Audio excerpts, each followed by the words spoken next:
Salam à tous et je suis très heureux de vous retrouver pour une nouvelle vidéo. Ce jeudi, Walid Regragui annoncera sa liste de joueurs convoqués pour ce rassemblement de septembre et donc aujourd'hui je vais vous donner ma liste probable pour ce rassemblement. Sans plus attendre, on va directement commencer cette liste avec les gardiens et au total je pense que Walid Regragui convoquera 3 gardiens. Ça devrait être Bounou, Mounir et tout simplement Mehdi Benabid. Je pense que c'est plus que logique. Du côté de l'Arabie Saoudite, on voit que Yassine Bounou depuis des mois s'amuse, on voit qu'il est vraiment au sommet, il n'y a pas de problème au niveau de ce gardien là. Il est au top. Du côté de Mounir El Khajoui, il a tout simplement intégré la renaissance de Berkane. On va voir par la suite comment ça va se passer pour lui. Et de l'autre côté, on a également Mehdi Benabid, qui est un autre joueur évoluant dans le championnat marocain du côté de l'AS FAR. Et de son côté, ça se passe bien étant donné qu'il a conservé son statut de titulaire indiscutable. On va se tourner désormais du côté des latéraux. Et là, on va avoir une première surprise étant donné que les 4 possibles latéraux qui devraient être convoqués par Walid Regragui seront Hakimi, Mazraoui, Atiatalla et également Adam Aznou. Et oui, la surprise elle intervient à ce moment-là parce qu'on a un Adam Aznou qui commence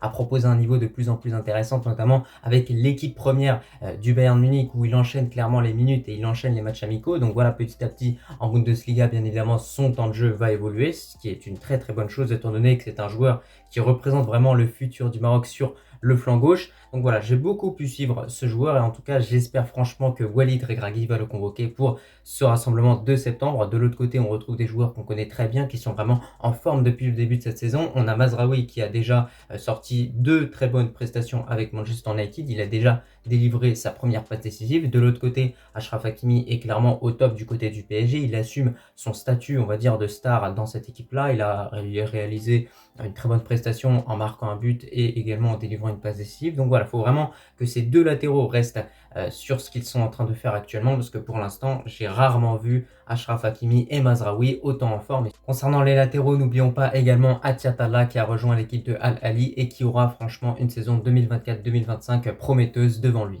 Juste avant que je continue avec cette vidéo, si ce n'est pas fait, je t'invite à t'abonner, à liker et à commenter cette vidéo et un très grand merci à l'ensemble des personnes qui feront ça. On avance dans cette liste avec les défenseurs centraux et au total, Walid Regragui devrait convoquer 5 défenseurs centraux, Saïs, Aguerd, Chadiriad, Nakash et Abkar. Bon, alors concernant la convocation de Saïs, en tout cas si ça se fait vraiment, je comprendrais pas du tout que ce joueur-là soit convoqué étant donné qu'au terme de cette saison 2024-2025, il a disputé aucune minute. C'est un joueur qui n'est pas forcément en forme physiquement au vu justement de son bas de temps de jeu, en plus qui est un joueur qui évolue pas dans le meilleur des championnats, clairement il faut se dire les choses. De l'autre côté, concernant Aguerd, on a également un joueur qui n'est pas du tout en forme du côté de West Ham, qui est d'ailleurs poussé vers la sortie, on comprend pas trop parce qu'en réalité, durant son parcours du côté de la Première Ligue, ça s'est plutôt bien passé dans l'ensemble. Donc voilà, déjà concernant les défenseurs centraux, on remarque qu'à ce poste-là, nos joueurs sont pas dans la meilleure des formes. On a les latéraux qui sont très en forme, mais concernant les défenseurs centraux, c'est pas du tout le cas. On a peut-être Nakash qui est vraiment très très en forme du côté de l'AS FAR, voilà, qui s'affirme maintenant comme un titulaire indiscutable et c'est une très très bonne chose. On va voir également Akar qui va continuer sa lancée du côté du championnat espagnol, donc ça aussi c'est une très très bonne chose qu'il faut mettre en avant.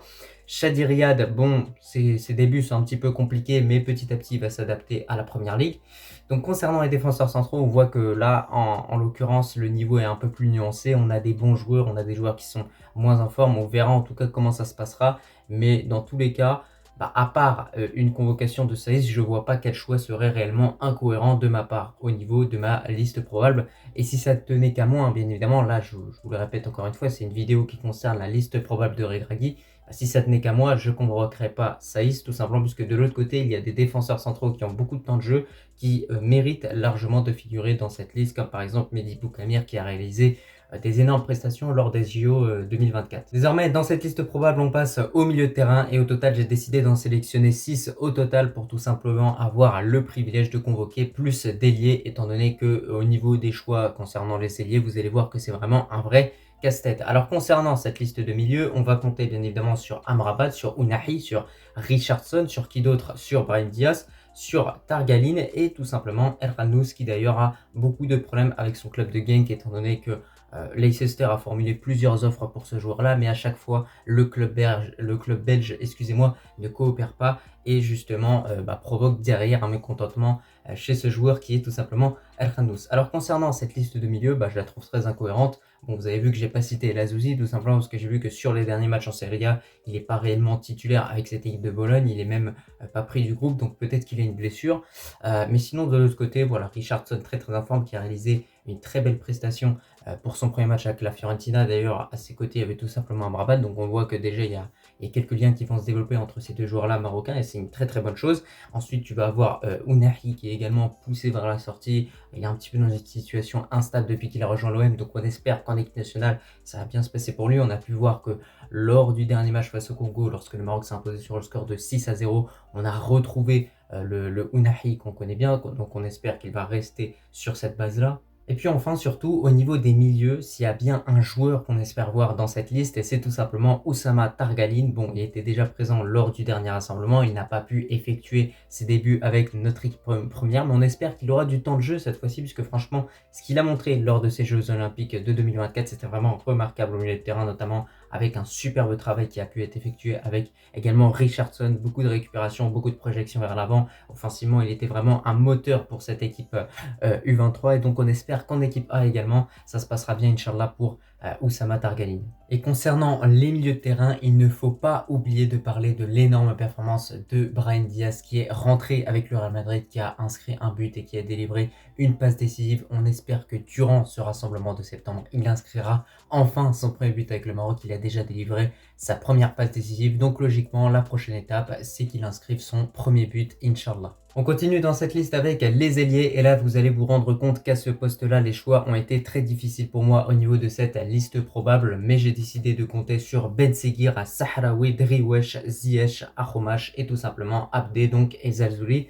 Donc concernant cette petite sélection d'ailiers, vous avez pu voir que dans l'ensemble j'ai sélectionné beaucoup d'ailiers gauche parce qu'en ce moment il y a beaucoup d'ailiers gauche marocains qui sont très très en forme. On peut citer Sahraoui, on peut citer Driouech qui a d'ailleurs beaucoup marqué avec le PSV ces derniers temps et qui vraiment entame d'une superbe manière cette saison 2024-2025. C'est également le même cas de figure pour Oussama Sahraoui qui, du côté de Lille, commence vraiment à prendre de l'importance dans cette équipe-là. Donc voilà, franchement, ces deux joueurs-là, j'ai envie de les voir sur le terrain. J'ai envie de voir vraiment ce que ça donne. Il y a des ailiers qu'on connaît déjà, comme par exemple Hamid Harit, qui est bon en club, mais bon, voilà, on a envie de voir des nouvelles choses et c'est pour ça qu'en ce sens, au niveau de ma liste probable, je mets sur la table Sahraoui, je mets sur la table Driouech, qui sont deux joueurs qui n'ont jamais joué en équipe première. Et je pense que ce type de match contre le Gabon et les Autos, qui en réalité n'ont aucune saveur parce qu'on est déjà qualifié pour cette CAN 2025, eh bien je pense que ce type de match peuvent servir justement pour mettre en avant ce type de jeunes joueurs et voir si ils représentent en réalité le futur du football marocain.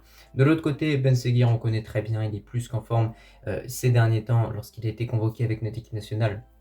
Il a montré qu'il était clairement le meilleur joueur, le joueur le plus influent offensivement. Donc voilà, il faut vraiment qu'il continue sur cette lancée. Il a inscrit son premier but contre la Zambie. Il a délivré une passe décisive contre le Congo. Donc voilà, Ben Seguir, faut qu'il continue vraiment sur cette lancée. On n'a rien à lui reprocher, franchement. Même lors de ces JO, c'était un peu plus compliqué pour lui. Mais voilà, on sait qu'il va revenir avec notre équipe A et que tout se passera bien.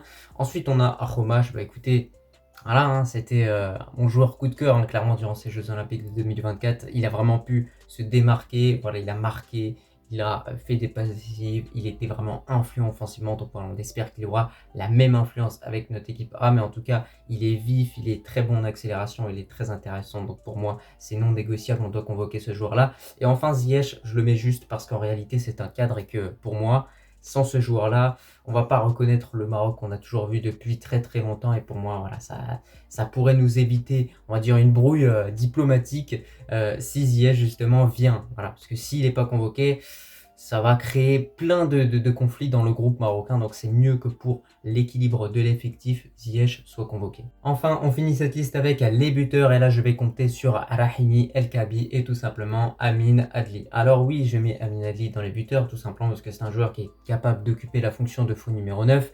Je préfère le mettre à ce poste-là, comme ça, voilà, ça m'évite de prendre un ailier supplémentaire et d'avoir seulement deux buteurs. Du côté de Nisri, vous connaissez déjà mon avis par rapport à ce joueur-là. Lors du dernier rassemblement, il n'a rien montré d'intéressant. Lors des autres rassemblements, c'était également le même cas de figure. Pour moi, on doit clairement tourner la page vis-à-vis de ce joueur-là. Et on doit mettre en avant Rahimi et El Kaabi qui ont fait leur preuve. Je suis désolé en équipe nationale. Ils ont fait leur preuve. El Kaabi était tout simplement monstrueux lors du dernier rassemblement.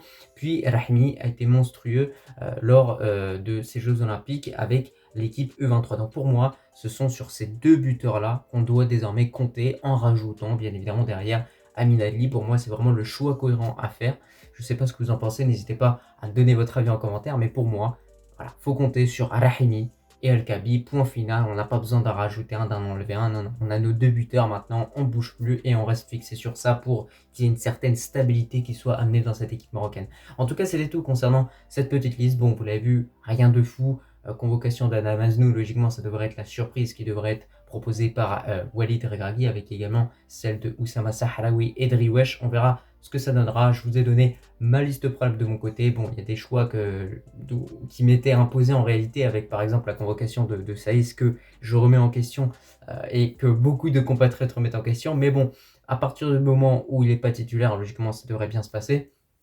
En tout cas, de votre côté, je vous remercie si vous avez regardé cette vidéo dans son entièreté et je vous dis tout simplement à la prochaine. Allah al-Watan al-Malik.